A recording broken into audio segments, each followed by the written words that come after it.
Hi friends, എല്ലാവർക്കും നമസ്കാരം. പുതിയൊരു വീഡിയോയിലേക്ക് സ്വാഗതം. ഇന്ന് നമ്മുടെ യാത്ര ലോകമെമ്പാടും അറിയപ്പെടുന്ന പ്രശസ്തമായ ഒരു ക്രിസ്ത്യൻ തീർത്ഥാടന കേന്ദ്രമായ കോട്ടയം ജില്ലയിലെ പന്നിങ്ങാനം പള്ളി എന്നറിയപ്പെടുന്ന സെന്റ് മേരീസ് ഫെറോന ചർച്ചിലെ കാഴ്ചകളും വിശേഷങ്ങളാണ്. ഇവിടെയാണ് വിശുദ്ധ അൽഫോൻസാമയുടെ ഖബറിടവും സ്ഥിതി ചെയ്യുന്നത്. നമുക്ക് അവിടുത്തെ കാഴ്ചകളും വിശേഷങ്ങളും നമുക്ക് കണ്ടാലോ? നമുക്കിനി ഒരുമിച്ച് അങ്ങോട്ട് യാത്ര ചെയ്യാം.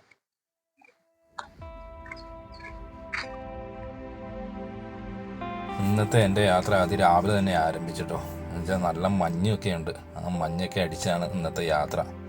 രാവിലെ നമ്മൾ പള്ളിയിലൊക്കെ ചെല്ലുവാണെങ്കിൽ അധികം തിരക്കൊന്നും ഉണ്ടാവില്ല എന്നുള്ള കണക്കൂട്ടലുകളോട് കൂടിയാണ് യാത്ര ആരംഭിച്ചിരിക്കുന്നത്. നമ്മൾ അവിടെ ചെന്ന് വീഡിയോ ഒക്കെ എടുക്കാൻ നേരത്ത് അവിടെ വരുന്ന വിശ്വാസികൾക്ക് ഒരു ബുദ്ധിമുട്ടൊന്നും ഉണ്ടാവരുതല്ലോ. അപ്പോൾ അങ്ങനെ നമ്മളതൊക്കെ നോക്കിയും കണ്ട് വേണം നമ്മളൊരു സ്ഥലത്ത് നിന്ന് ഇങ്ങനത്തെ വീഡിയോകളൊക്കെ എടുക്കാൻ. അങ്ങനെ നമ്മൾ പള്ളിയുടെ മുൻഭാഗത്ത് എത്തിയിരിക്കുക കേട്ടോ. അതുകൊണ്ട് പള്ളിയുടെ ഗ്രൗണ്ടിലേക്ക് പ്രവേശിക്കാനായിട്ട് 3 വഴികളാണുള്ളത്. 2 വഴികൾ കൂടി വാഹനങ്ങൾ പ്രവേശിക്കും. അതിൽ നടുക്കൊരു വഴിയുണ്ട്. അതിൽ കൂടെ നടന്നു കേട്ടോ, നമുക്ക് സ്റ്റെപ്പുകൾ കെട്ടിയിട്ടുണ്ട്. അപ്പം ആ വഴി നടന്ന് നമുക്ക് സെൻറ്റ് മേരീസ് പള്ളിയുടെ മുന്നിലേക്കാണ് നമ്മൾ ചെല്ലുന്നത്. അതുപോലെ തന്നെ പ്രധാനപ്പെട്ട വഴിയുടെ ഇരു സൈഡുകളിലും നല്ല പുൽത്തകടികളൊക്കെ കാണാൻ പറ്റും കേട്ടോ. ഇതാണ് പന്നിങ്ങാനം പള്ളി എന്നറിയപ്പെടുന്ന സെൻറ്റ് മേരീസ് ഫെറോന ചർച്ച്. കേരളത്തിലെ കോട്ടയം ജില്ലയിൽ പാലായിൽ നിന്നും ഒരു 5 കിലോമീറ്റർ മാറി സ്ഥിതി ചെയ്യുന്ന ഒരു സീറോ മലബാർ കത്തോലിക്ക ദേവാലയമാണ് സെൻറ്റ് മേരീസ് ഫെറോന പള്ളി. AD 1004 സ്ഥാപിതമായത്.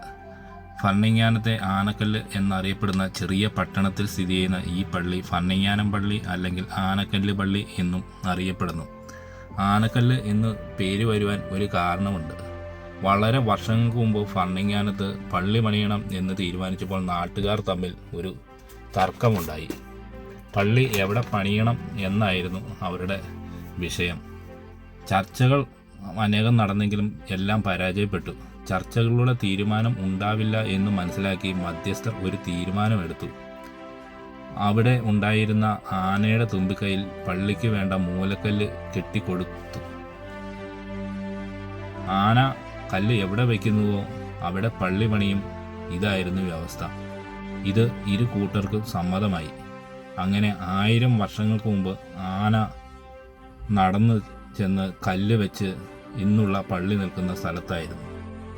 കോട്ടയം ജില്ലയിലെ അതിപുരാതനമായ ഒരു പള്ളിയും കൂടിയാണിത്. ഞാൻ രാവിലെ ഈ പള്ളി ചെന്നപ്പം ഇവിടെ കുർബാന നടക്കുമായിരുന്നു. കുറേ നേരം വെയിറ്റ് ചെയ്യേണ്ടി വന്നു. ആൾക്കാരൊക്കെ പോകുന്നുണ്ട് കേട്ടോ. കുറേ ആൾക്കാരൊക്കെ ഇരുന്ന് പ്രാർത്ഥിക്കുന്നൊക്കെ ഉണ്ട്.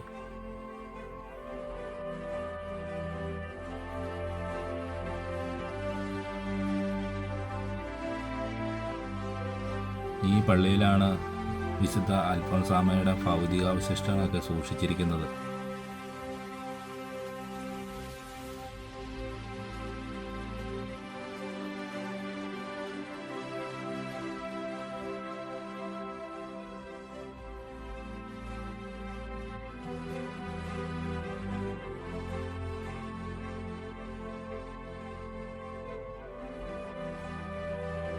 നമ്മളിപ്പോൾ ഈ കാണുന്നിടത്താട്ടോ വിശുദ്ധ അൽഫോൻസാമയുടെ ഭൗതികാവശിഷ്ടങ്ങളൊക്കെ സൂക്ഷിച്ചിരിക്കുന്നത്.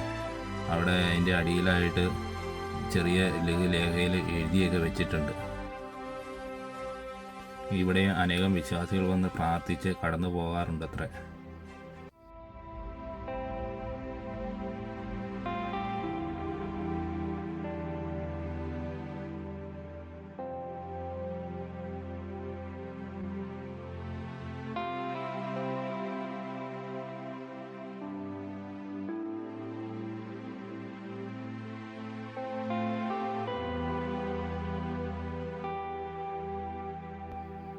ഇനി നമുക്ക് അൽഫോൻസാമയുടെ ഖബറിടത്തിലേക്ക് കടന്നു ചെല്ലാം. സെൻറ്റ് മേരീസ് പള്ളിയുടെ സമീപത്തായിട്ടാണ് അൽഫോൻസ ചർച്ച് സ്ഥിതി ചെയ്യുന്നത്. സെൻറ്റ് മേരീസ് പള്ളിയുടെ ഒരു സെമിത്തേരി ചാപ്പൽ 1945 ആരംഭിച്ചായിരുന്നു. സെൻറ്റ് അൽഫോൻസായുടെ ഖബറിടം ആ സെമിത്തേരി ചാപ്പലിലായിരുന്നു. 2008 ഒക്ടോബർ 12 അൽഫോൻസാമയെ വാഴ്ത്തപ്പെട്ടവരായി ഉയർത്തിയ ശേഷം അവിടെ ഒരു പള്ളി പണിയുകയും അതിന് സെൻറ്റ് അൽഫോൻസ ചർച്ച് എന്ന് പേരിടുകയും ചെയ്തു. കോട്ടയം ജില്ലയിലെ മുട്ടത്തുപാടം എന്ന ചെറിയ ഗ്രാമമായ കുടമാളൂരിലാണ് 1910 ഓഗസ്റ്റ് 19 വിശുദ്ധ അൽഫോൻസാമ ജനിച്ചത്. കത്തോലിക്ക സഭ വിശുദ്ധയായി പ്രഖ്യാപിക്കുന്ന ആദ്യ ഇന്ത്യൻ വനിതയും സീറോ മലബാർ കത്തോലിക്ക സഭയിലെ ആദ്യ വിശുദ്ധയും ആയിരുന്നു സെന്റ് അൽഫോൺസാമ. അൽഫോൺസാമയുടെ ചരമവാർഷിക ദിനമായ ജൂലൈ 28 വിശുദ്ധയുടെ അനുഗ്രഹം തേടാനുമായി ധാരാളം ഭക്തജനങ്ങൾ തടിച്ചുകൂടുന്ന ദിവസമാണ്.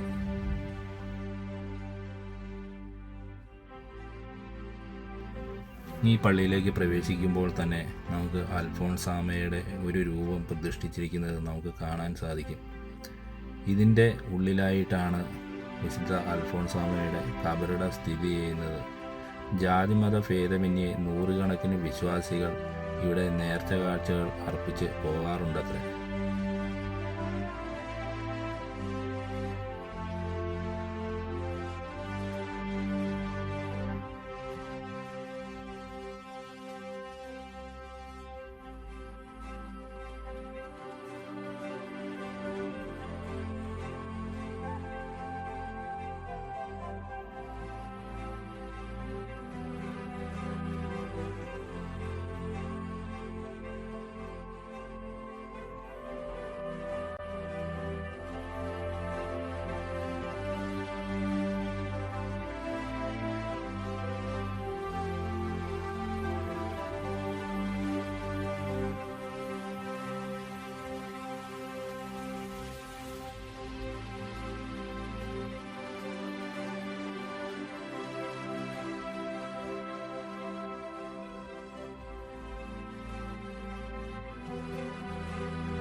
നടക്കാൻ ബുദ്ധിമുട്ടുള്ളവരൊക്കെ ഉണ്ടെങ്കിൽ വാഹനങ്ങളെല്ലാം ഈ പള്ളിയുടെ മുറ്റത്ത് വരും കേട്ടോ.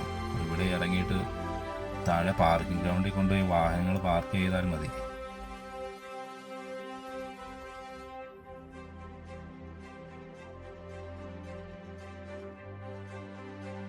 ഈ പള്ളിയുടെ ഇടതുവശത്തായിട്ട് ഇവിടെ സ്റ്റാളും ഓഫീസും അതുപോലെ ഇൻഫർമേഷൻ സെൻ്ററൊക്കെ ഉണ്ട് കേട്ടോ. നമ്മുടെ എന്തെങ്കിലും സംശയങ്ങളൊക്കെ ചോദിച്ചാൽ അവർ നമുക്ക് പറഞ്ഞു തരും.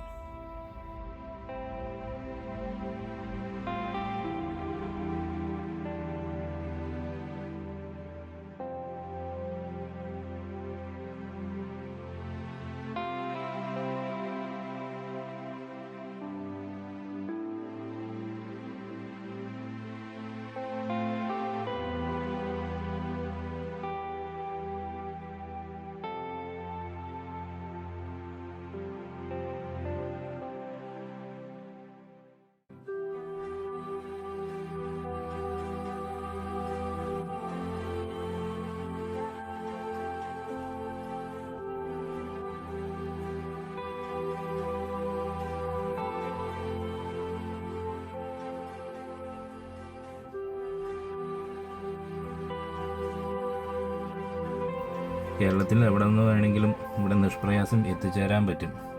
കോട്ടയം ജില്ലയിലെ ഏറ്റുമാനൂർ പൂഞ്ഞാർ സംസ്ഥാന പാതയിൽ പാലായിൽ നിന്നും 5 കിലോമീറ്റർ മാത്രം ദൂരമാണ് ഈ ഭരണിങ്ങാനത്തേക്കുള്ളത്.